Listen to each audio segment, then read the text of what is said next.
The first time the widow pulled her children into the cold stone mouth of the mountain cave, not even the crows stirred.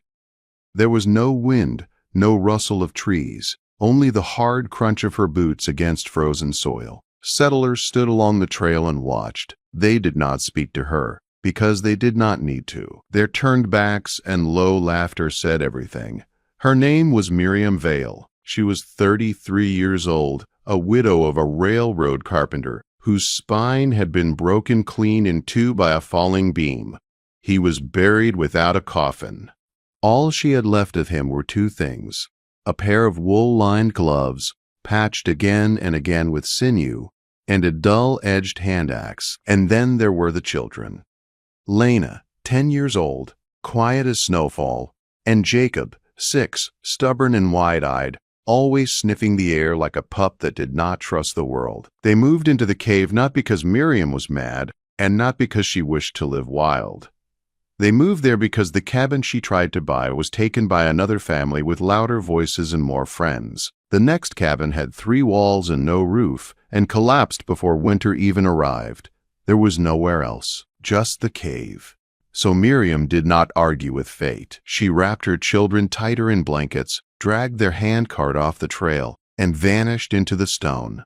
The mouth of the cave yawned like a wound half-stitched by time. Inside it was wet and cold and smelled of iron and moss. The passage ran deep before opening into a wider chamber, where the stone curved inward, as if it once held fire and stories from people long gone. That first night, with the children pressed against her ribs, Miriam kept her hand on the axe, not for wolves or mountain cats, but for settlers. Unbelieved caves belonged to drunks, or men driven mad by gold fever. A woman who claimed one was tempting a worse kind of danger. They made it livable. By the end of the first week, Miriam blocked part of the entrance with stone and timber.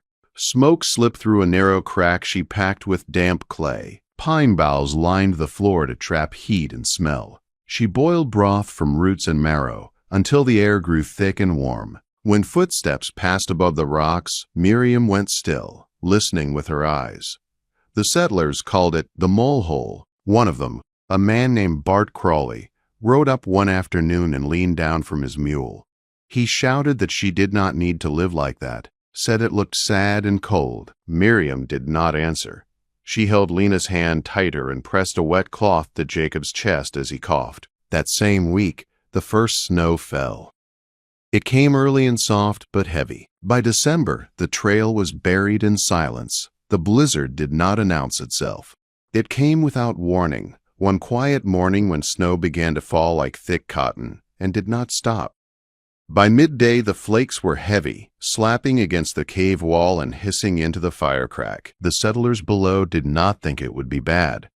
They joked about winter, stocked their cabins lightly, and trusted luck. Miriam trusted signs. She had watched squirrels leave early. She had seen birds flee in restless flocks. She gathered wood until her hands blistered, and Jacob slept with her gloves wrapped around his feet. When the wind came down from the mountains and howled like wolves without bodies, Miriam sealed the cave. She packed every crack with mud and hide. She layered the floor thick. She pulled her children close beneath a traded buffalo skin. Days passed, 3, then 5, then 9. The cave stayed warm. The stone held heat like an oven. Water dripped steady from the walls into carved basins. The fire never went out. The children stopped coughing. They sang softly. They played with stones and shadows. Outside, the world was dying. On the 12th day, Miriam heard footsteps. Not proud steps, but dragging ones. She peered through the small opening and saw a man collapse in the snow. His coat was too small, his beard frozen stiff. When the wind knocked his hat aside, she recognized him. Bart Crawley. She waited. Then she dragged him into the cave, like a body pulled into a tomb. When he woke, he wept. He told her his chimney collapsed, that his youngest child froze in his arms, that the others fled toward towns that might not exist anymore. He said he was sorry. Miriam said nothing. She fed him broth and let Jacob stack stones around him to hold heat. By the 15th day, more came. A woman with blackened fingers. A man carrying a daughter wrapped in sackcloth. a boy whose dog froze beside him. They followed the trail to the cave because it was the only place still breathing. Miriam did not turn them away. They called it the oven now. The storm did not stop. Snow swallowed fences. Trees cracked under weight.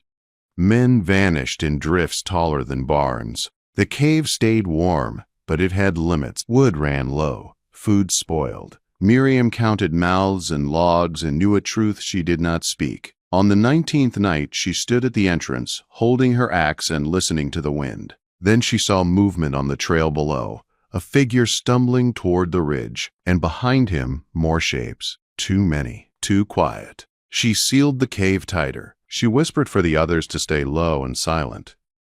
She watched through the frost as a man stopped near the rocks and whistled softly. 3 low notes, a signal. Miriam's grip tightened on the axe. These were not lost settlers. These were men who hunted warmth, and they had found it. Miriam Vale stood at the sealed cave entrance with her hand wrapped tight around the dull haft of her axe. She was not listening to the wind anymore. She was listening for intent, the kind of footsteps that did not belong to someone lost, but to someone choosing. Behind her, the cave breathed. A dozen bodies pressed together, warmth rising and falling. Her children slept beneath the buffalo hide, their faces red and damp but safe. The man on the trail stepped closer. He limped, dragging one leg through waist-high snow. Behind him, shadows waited. 5, maybe 6. Too still. Too patient. He did not call out. He did not wave. He whistled again, low and short. Miriam stepped back from the opening. Her heart beat slow, steady. She had heard that whistle once before in Juniper Hollow, behind a stable where meat changed hands without words. It was a thieves' signal. She moved fast now. She pulled 2 charred logs from the fire and reached into the ash beneath. From a small iron pot, she smeared cold grease across her cheeks, her brow, her neck, every place heat escaped first. Then she lifted the axe and turned to the others. Do not speak. Do not cry. If they come through, take the children and crawl through the back chute. No one argued. They saw her face. The first knock came gentle, then another, harder. A voice followed, dry and deep.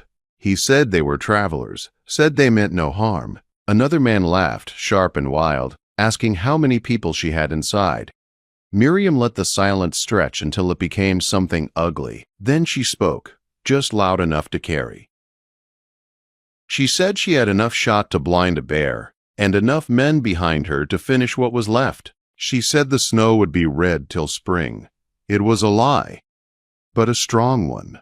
They hesitated. One of them stepped too far forward and sank into a drift. He dropped what he carried. A rusted hatchet hit the snow. Miriam struck.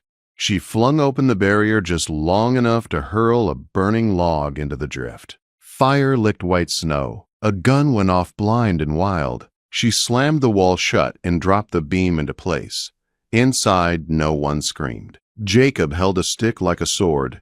Lena pulled him close and whispered words without sound. The men did not return that night, or the next. Whether they fled or froze, no one knew. Miriam checked the trail every morning. By the 22nd day, food was almost gone. She rationed without speaking. The children grew thin, so did the adults. No one complained. Then the fever came. Lena woke burning, skin soaked, muttering about faces in the snow. Jacob followed hours later, shaking and pale. 2 others fell sick before nightfall. The cave that once felt safe now felt tight and heavy. Miriam unsealed the vent. Cold air screamed in. She boiled every cloth, burned mats, rubbed the children with lard, and wrapped them tight. She whispered old prayers she had not spoken since her husband died. She did not sleep for 4 days. Then the fever broke. When it did, Miriam went to the back of the cave and wept where no one could see. She knew the cave had saved them, but hunger was waiting its turn. On the 25th day, the wind stopped. Not faded, stopped. The silence was different.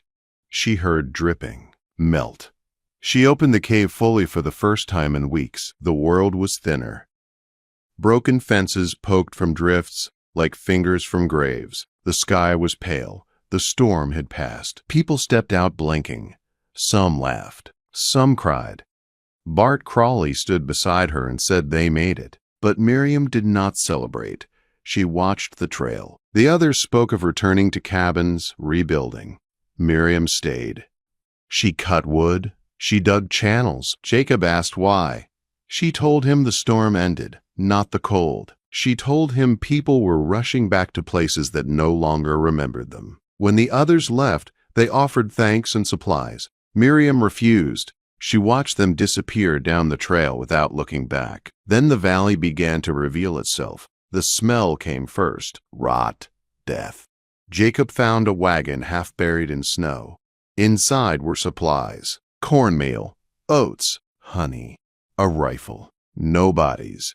Miriam waited 3 days. No one returned. They claimed it. By March, the cave was no longer shelter. It was a fortress. She carved a second exit. She taught Lena to smoke moss to hide scent. She taught Jacob to walk silent on stone.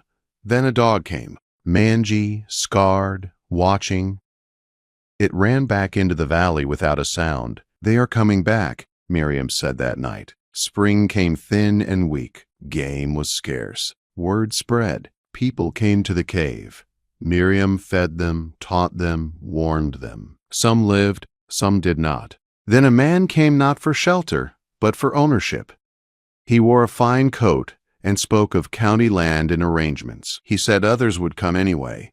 Miriam sent him away with a message carved in charcoal. Winter already tried and failed. That summer, the cave became proof. People left behind wood, repairs, work. It became more hers than ever. Fall came early. Another family arrived, a woman with children. Miriam let them stay. Winter returned, quieter this time. Caches were full, walls thick. 10 souls lived there now. They followed Miriam without naming her leader. She taught them how to last. Then a boy arrived one night, frozen and shaking. He said 2 words. They are coming. Tracks appeared, smoke on a ridge, men watching. One came alone and asked for shelter. Miriam refused. He said he would return. That night, she sent her children through the back chute. The attack came quiet. The wall buckled. Men rushed in. Bart fired once. Miriam moved like stone that knew its shape. She struck hard and fast. It ended in minutes. Some fell, one fled. They never came back. The cave stood. The men never returned after that night. Not in anger, not in hunger, not even in curiosity. Word moved faster than boots could. It always did. By the time the snow softened and the valley showed patches of dark earth again, the story had already taken shape in other mouths. They said the cave ate men. They said the widow talked to the mountain and the mountain listened. Miriam never corrected them. Fear, she knew, was lighter to carry than truth. Spring came late and weak. It did not burst across the land.